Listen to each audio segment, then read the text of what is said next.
آقا چرا خدا به فلانی تو اون سن داد به من نداد؟ حالا اون شانس آورد داد دیگه، مثل اون پدری که برای بچه‌اش دوچرخه خرید. من تا 70 سالگی نمیخوام بشینم شاید بابای من برای من دوچرخه بخره. نه، من هر روز صبح و شب دارم میگم خدایا سلامتی رو من بده، سلامتی رو بده، بقیه رو درست میکنم.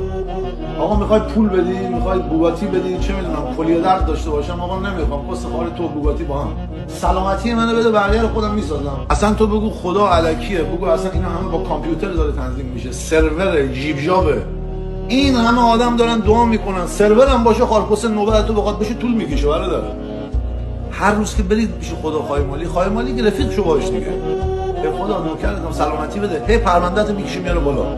چون وگرنه تو دعا میکنی، بعدی دعا میکنی، پرونده میاد رو میره اینجا. تو صبح و شب که دعا بکنی هی پرونده میاد بالا، هی پرونده میاد بالا.